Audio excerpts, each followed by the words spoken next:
Welcome to Book Whispers. This playlist is designed to help ninth class students of the Sindh and Karachi board improve their English reading skills, all with a clear, native English accent.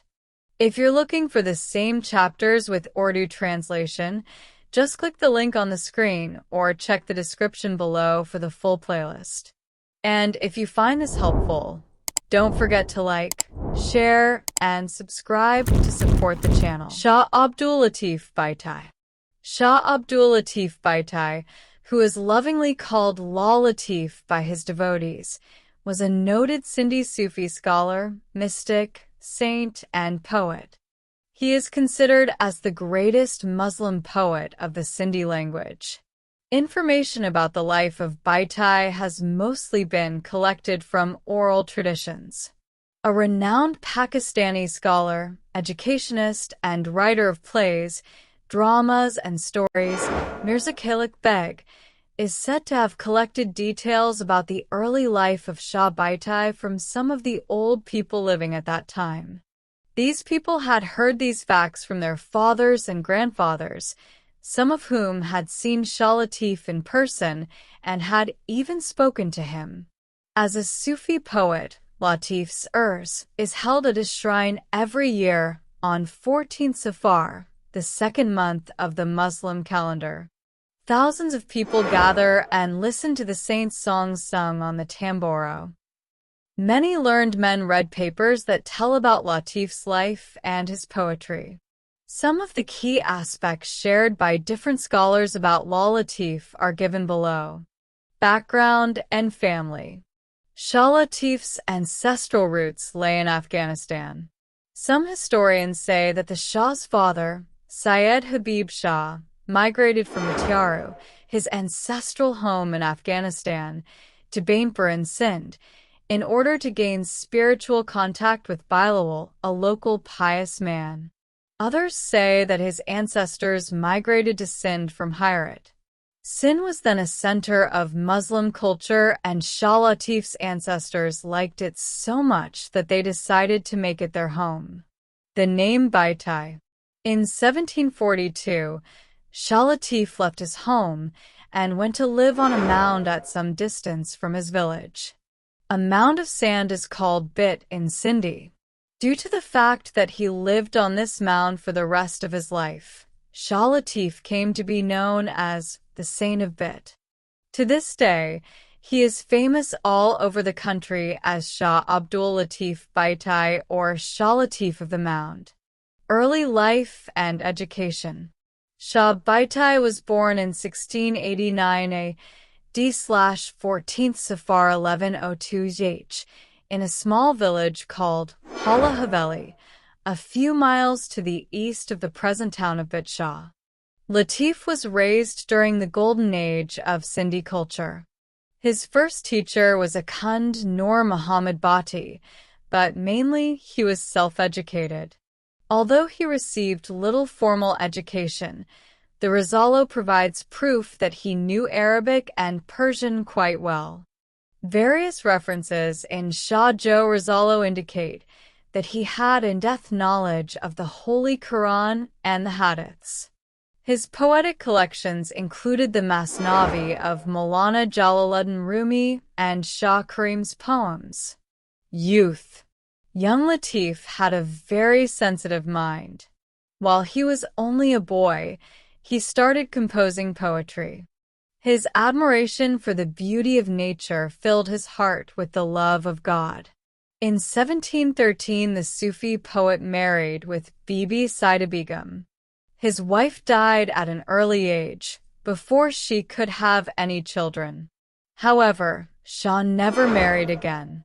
His heart turned more and more towards religion and devotion, and he felt restless. He found it difficult to live a normal domestic life. Spiritual growth.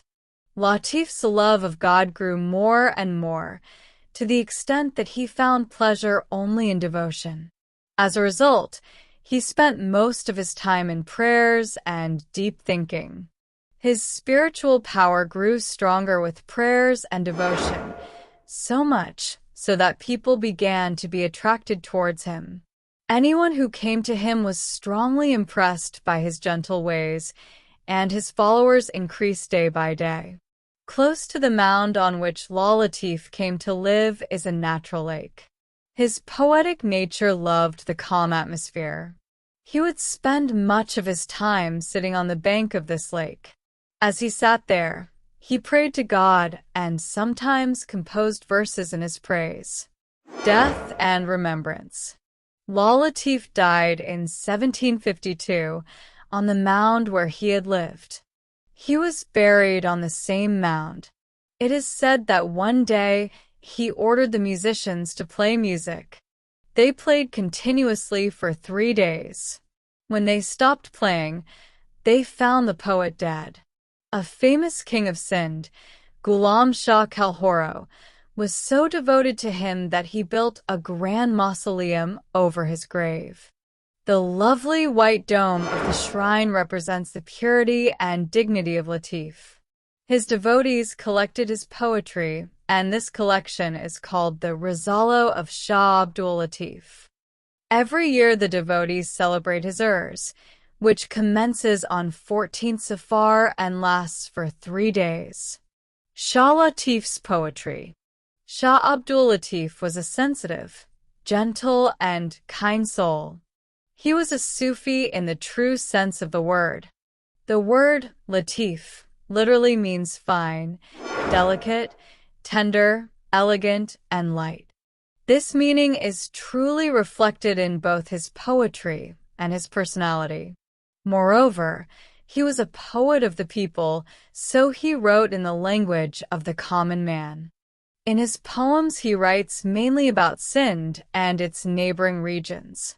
However, he also mentions distant cities, such as Istanbul and Samarkand, and also talks about Sindhi sailors, Samundi, their navigation techniques, and their voyages as far as the Malabar coast, Sri Lanka, and the island of Java. Here is the translation of one such verse. Clouds return and once again it rains. Lightning flashes from all sides, and with it, some go to Istanbul, others turn to the west. Some shine bright over China, and others take care of Samarkand. Some wander to Rome, to Kabul and Kandahar.